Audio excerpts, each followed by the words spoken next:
from Parliament. It took a bit long to leave the parliamentary precinct. So I've just arrived here in the parliamentary village. Be that as it may, let's start with our meeting to consider clause by clause deliberations and the adoption of the committee report on the general laws, anti-money laundering, and combating terrorism, financing amendment bill B18 2022.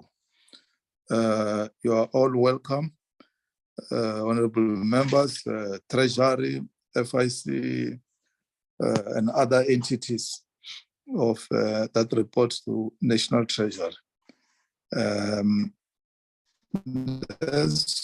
You are all welcome, and the meeting is officially open. I've already apologized that I got delayed because I have to wait for a bus from Parliament to drop me here by Laboria Parliamentary Village. Are there other apologies, Alan Teboho Woodland? No other apologies received, Chair. Okay. The apologies. Let's move to item 2. Clause by clause deliberations and consideration.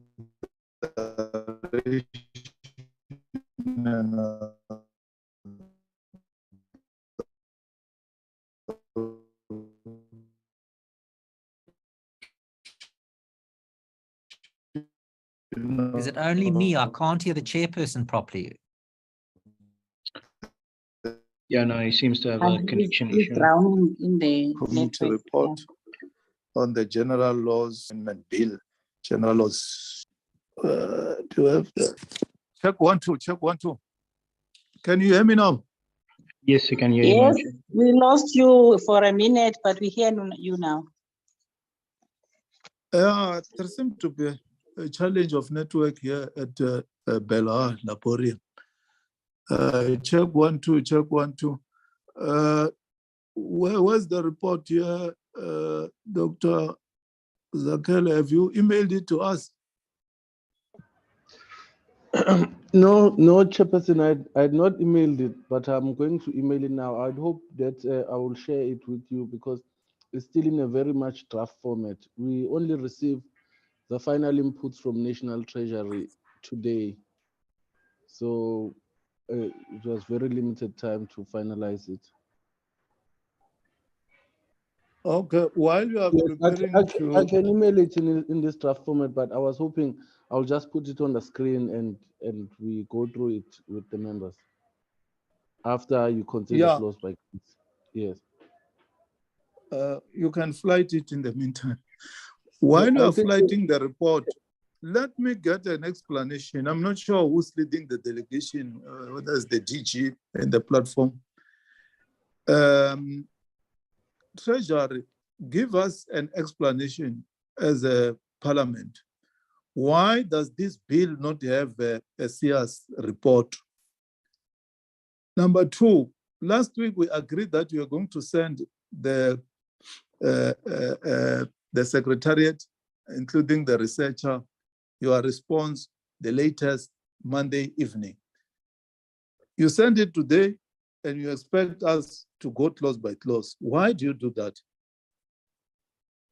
Can we get an explanation? Why should it be an exception in all when what we're doing? You expect us now. We haven't received the report. We haven't done this before. In most cases, we receive a report a day before for members to go through the report and get a mandate even from their political parties. If they get the report now, when are they going to consult their political principals that there's this issue or their chief whips and so on and so on? This is what we call an ambush, and it's unaccepted. And we've never done things like this before. We accepted that you brought the bill late, and we tried under difficult circumstances to try to create space to process this bill, which does not have a CS. And now, instead of sending the response last night, the response is sent today. No one has the report, and we have to consider it and adopt it today. I'm not sure whether that's going to be possible. Whosoever is leading the Treasury delegation, can you give us the explanation before we got into the report, please?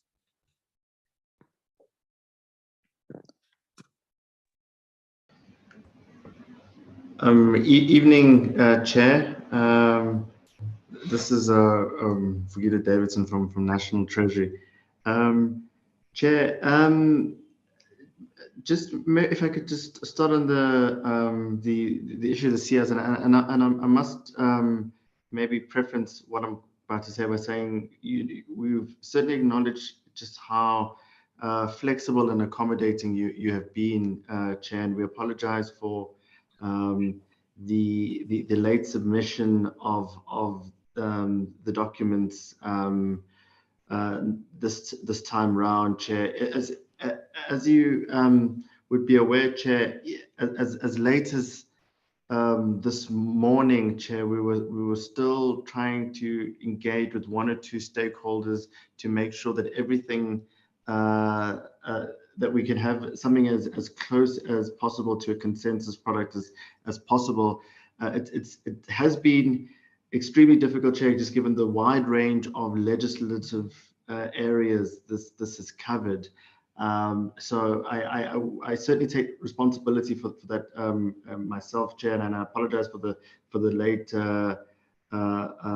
submission on the CS, Chair, which is as you'd be aware is a cabinet process.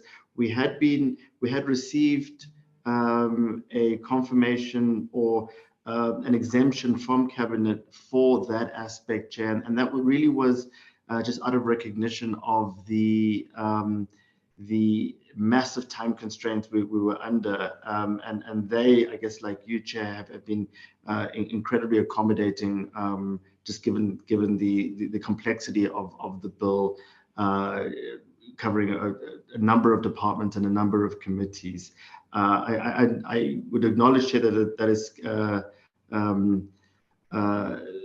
not an excuse for the late submission, but I hope, Chair, that at least provides some a little bit of a reason, with not if not an excuse. But Chair, I will also just defer to the to Janine, who's coordinating the legislative elements, to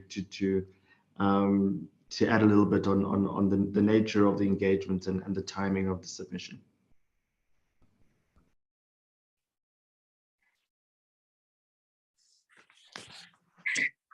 Thank you very much, Honourable Chair and honourable members.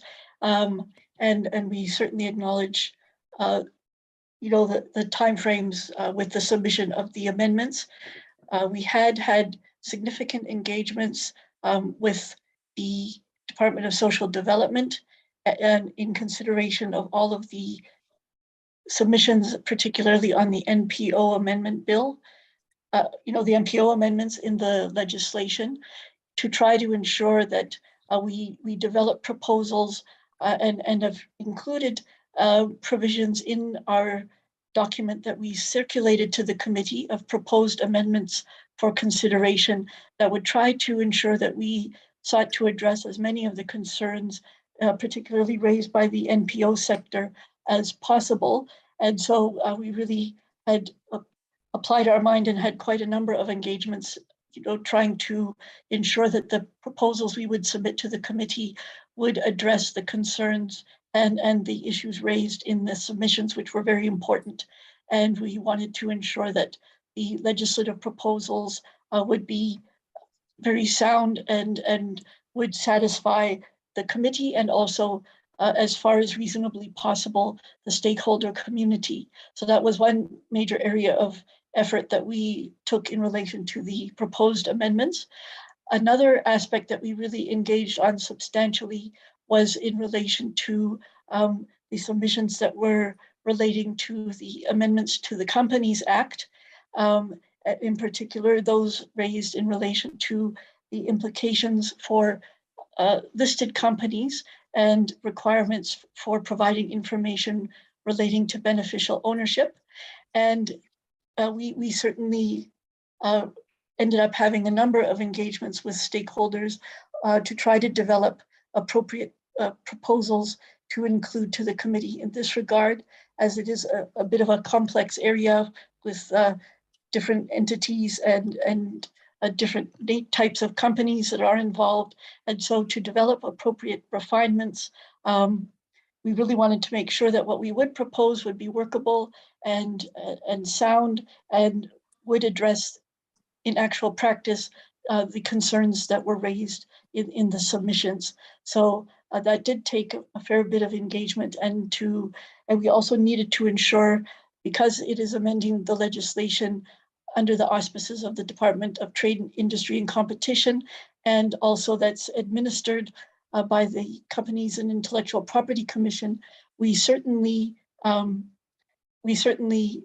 understand needed to ensure that also what we would propose would be acceptable and that they would agree with those provisions. So those engagements ended up going until yesterday to really confirm the final proposals. We went through a number of iterations of proposals in that regard. So those are the primary areas that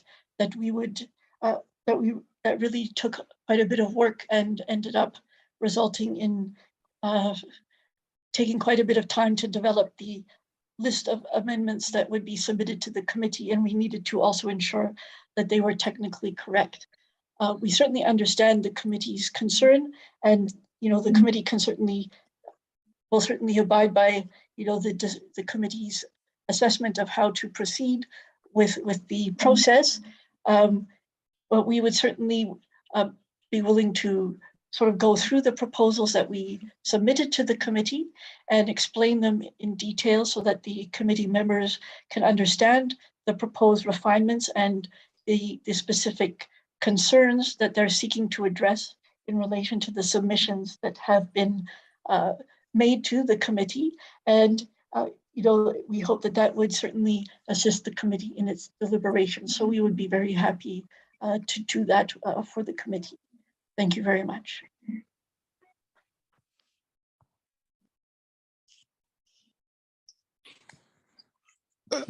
Thanks, but it is not acceptable, because really I'm saying that this is an ambush. Honorable members who are here in the platform, they don't represent themselves. They represent political parties. And before they come to a meeting like this is a very, very critical bill. It's not like any other bill. Hence, it is called a general law amendment bill. It has got implications on a number of issues, let alone the 5 legislations that have to be amended. And if members come here, they don't have mandates from wherever they come from. They see the report for the first time. The thing that will not be for the first time will be clauses. But the report will be for the first time, and we adopt it today. Tomorrow, their political parties ask them questions. In regard to the issue of SEARs, I'm not sure whether we're processing the private members' bill of Honorable Bush Bambo, for which bill, where members raised very sharply that why do we have to process a bill which does not have SEARs?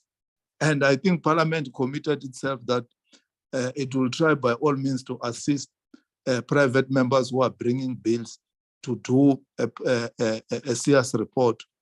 And it can't be acceptable that a big department like National Treasury cannot do a SEARs. I think what we must do, Mr. Davidson, give us a report. And if ever you say that a cabinet has exempted you, tell us as to when did you apply to cabinet for exemption? When was that exemption granted? We want to include it in the report, because how are we going to take a report to Parliament and the report does not have a SEARs, and you expect Parliament to adopt that report with the amendment? It's going to be something bit unique. We understand the circumstances under which we are working, but it can't be that when we process FATF issues, we have to violate the procedures of the Republic. It can't be. Procedures of Parliament have to be respected. And it's not just a way of ticking the box. but it's a legislative requirement that a bill should have a CS report. This bill or this matter of FATF was with cabinet from 2017. What was the reason for all these years not to have conducted a CS report? It can't be. So we'll just adopt the report, but we don't understand what is its socio-economic impact. And now, yeah, we must accept, look at the report which the team from our committee received this morning, and then we have to adopt it there and there. If time permits, we are going to postpone this meeting for a day or two and make sure that there is a thorough processing, because if it's just going to be the issue of us, we just adopt the report because there's pressure that tonight, you must adopt it. It won't be something meaningful. It will just be a matter of compliance, but there will be no meaningful participation by honorable members, because members need a full night or a full day to go through the report and come here and deal with the issues which are in the report, and including the clauses. They go through them with their legal advisors to make sure that our inputs are meaningful, because from here, it's no longer Treasury report. It's going to be a committee report that will be taken to Parliament. Then the committee is asked by the Speaker, your report does not have a CS report. Your members from political parties are complaining that you ambush them. You call them to a meeting and you present the report there and there, and you wanted them to adopt it. What kind of a processing of a bill is that? I will have got no leg to stand on as a chairperson of this committee, because I have got the responsibility to report to the Speaker that things are done properly. So because political parties which are here in the platform can't threaten us with taking us to the Constitutional Court, so fine, let them understand. Remember last time we had to postpone or get another time frame for stakeholders to be given enough time to make inputs. Others, you remember on the first round, they will say, we'll take you to Constitutional Court. But do we want members to also do the same so that we take them serious? No, we must take them serious because they have got constituencies where they report to. This is unprecedented. I've been in the legislative sector from 1994. We have never done things in this manner. And we can't be put under pressure cook because we have got a FATF deadlines. Then the Parliament of the Republic of South Africa should not do things as it is required by the rules of Parliament. It's going to be problematic. Somebody will challenge us tomorrow and the whole thing is going to fall flat. We might try to be moving with speed, but at the end, if it is challenged, you will find that there are loopholes that the whole bill then is reversed by the very same Constitutional Court that we are trying to avoid. So really, it's not right in the manner that we're processing this matter. Before I proceed, I see Honorable George is raising their hand. Dr. George? Thank you, Chairperson. Just hold on a second, please.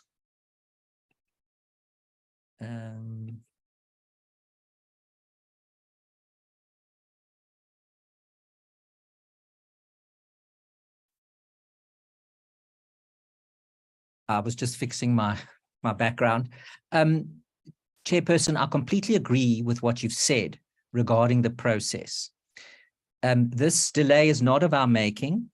The Treasury's had this report for a very long time. FATF made a report a long time ago, and it has been very much delayed. We must follow due process properly. I certainly feel very uncomfortable with having to look at reports that just appear today, now, in front of the committee. I don't think that's right.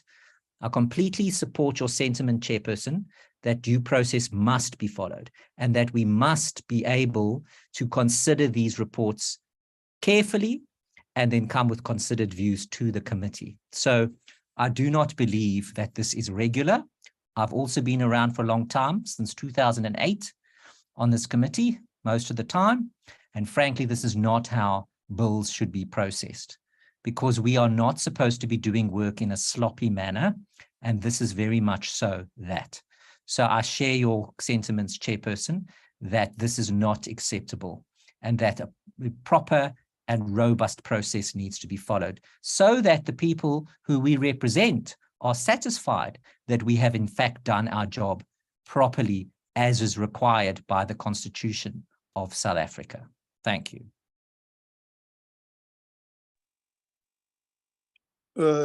Thanks, Dr. George. Alan, I'm not sure if Advocate Frank is also in the platform.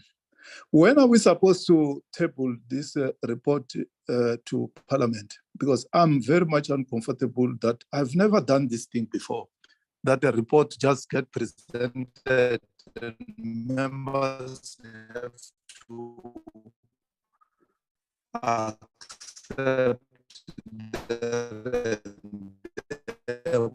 without getting mandates from their parties and their parliament. Alan Tebo for advocate. Yes, Chair. I was contacted this morning to find out when the committee aims to finalize the bill. I told him that it was today or this evening, so that was then going to be taken to the NA Programming Committee. I think they're sitting Thursday morning, and they will then schedule this on the in the House. So as far as I know, it's not been scheduled in the House. I certainly haven't seen it on the parliamentary program.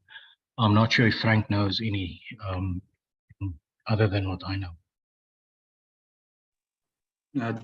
Chairperson Frank Jenkins here.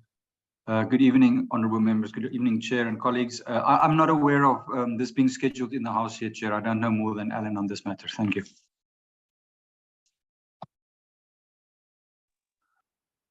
Before I make a recommendation, any comment from Dr. George has commented? Is there any comment from other members? Because really, I've got issues in the manner that we're doing things now. Honorable Abraham, Honorable, I see Honorable Vessels, Akbar Vessels, and then Dr. Open. Thank you, Chairperson. I agree with you and also with Dr. George on this matter. I really think this is irregular. And I think we should reconsider. We can't consider this report at this stage. If we only see we received it just now, I think it's very irregular, and it's actually upsetting the whole process and causing more harm to a process that we should be giving more attention to, and we shouldn't rush things. We are rushed because of the deadlines, but we can't do things in this manner. So I totally agree with you and with Dr. George. Thanks, Akbar Vessels.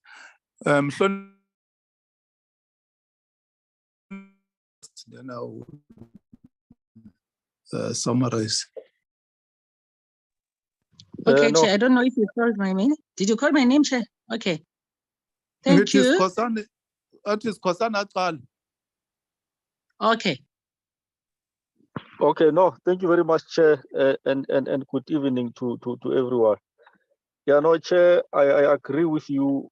As much as we acknowledge the fact that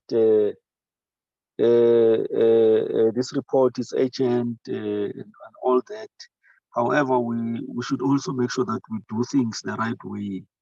We can't float the process and just run while we're doing wrong things.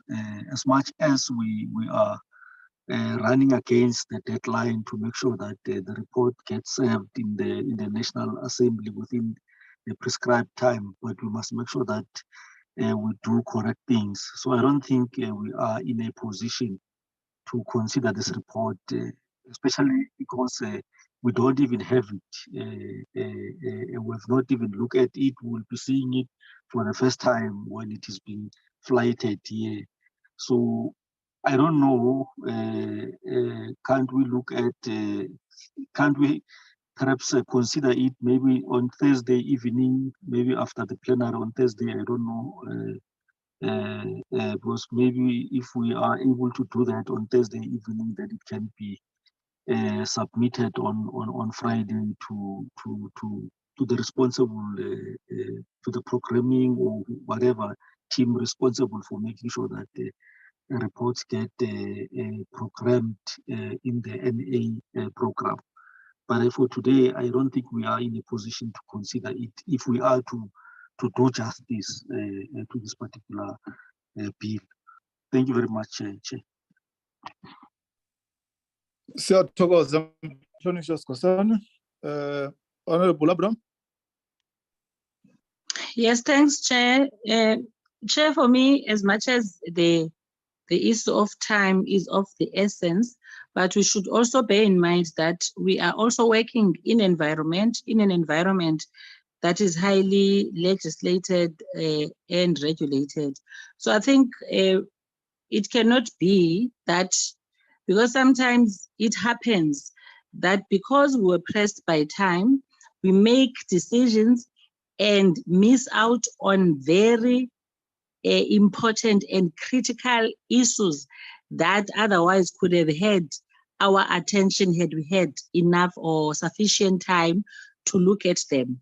So as much as I am sympathetic towards the issue of time, I agree with you, Chairperson, and other members that the way it has been done so far, it is not professional, it is not fair on the members, and it doesn't allow the values that should pertain in each and every political party, where you are supposed to be consulting with your political party so that you carry the mandate of your party, because at the end of the day, it's not even about us that we are here.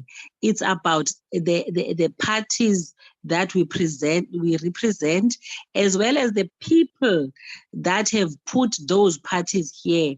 So for me, Chair, the issue of ensuring rather that we take a step back and do the right thing will help us in the long run. I thank you. Thanks, Honorable Abraham. Alan, Advocate Jenkins, please draft a letter for me to the minister to ask the minister, why does this bill come without CS? He knows very well the importance of CS. He must put it in writing himself. We don't want as a committee to go and speak for Treasury in Parliament. He must put it in writing why the bill does not have CS. And we'll put it in the report that this bill does not have CS because of these reasons that are given by the minister, because the bill has been tabled by minister.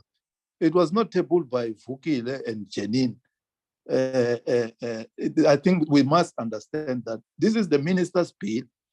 So send me a draft letter that we must send to the minister tonight or the first thing tomorrow morning. The issue of CS is very important, because the other time when private members brought the bills, we said, no, these bills do not have CS and all of them. Remember, even private members' bills have to comply like any other bill that comes from cabinet. Tomorrow, when private members bring a bill to Parliament, then we reject the bill on the basis that it does not have CS. What leg are we going to stand on? Because today, here we have got a bill that comes from the minister without CS. If there has to be that exemption, there must be explanation why an exemption in this regard. When business has got lots of interest, when the social sector, the NPOs have got lots of interest, and we don't deal with the social and the economic impact of that bill when those sectors have raised very serious issues.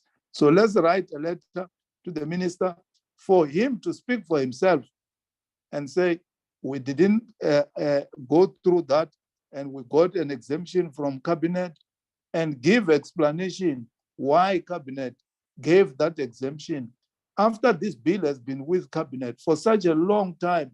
Whereas I think whether it's DTI or it's public service and or it's monitoring and evaluation should have done its work in time before they brought the bill there.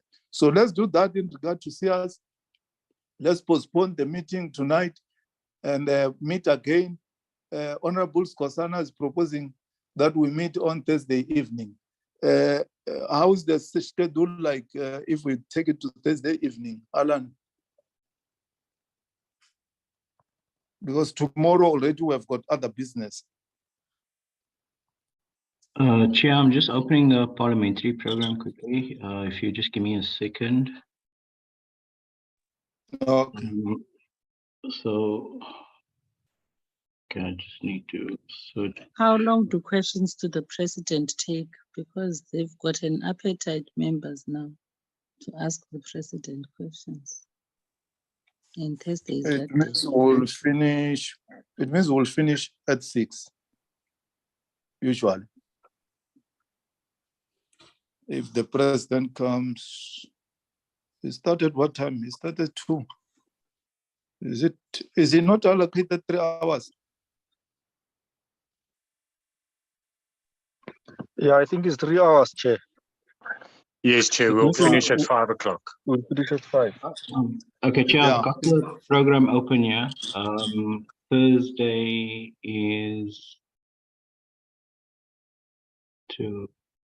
yes, it's questions to President. It's 1,400 hours to plus minus 1,700 hours. So yeah, it's 5 o'clock. Okay, so we can meet at 18 hours. It will allow members to drive and take a bus for, yeah, sometimes the bus will leave the parliament 5:30. It takes almost 30 minutes or so to villages, more especially those who stay in Pelican. Pelican is quite very far from parliament. So is 6 o'clock okay, members? Chairperson, Yes. Mrolo. thank you very much and good evening to colleagues in the platform. I just wanted to find out, Chair, whether we would have received, or are we laboring under the assumption that we would have received a report from the minister or a response from the minister by Thursday? Because that report will go a long way in how we finalize these processes.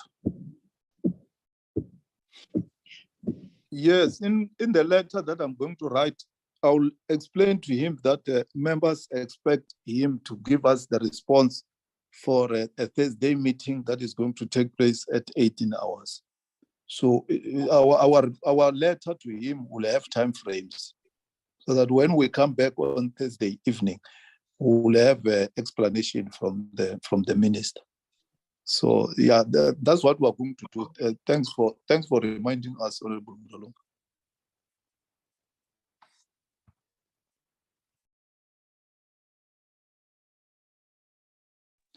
So we are saying Thursday, 18 hours. Yeah. Okay.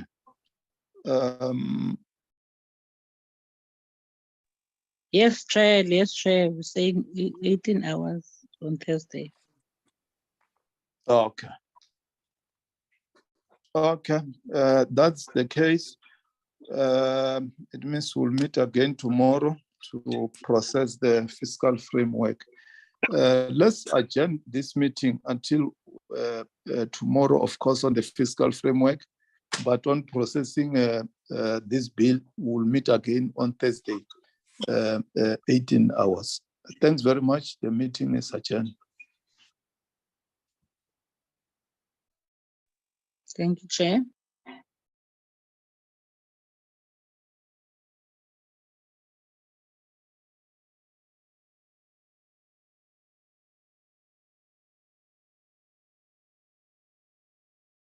Recording stopped.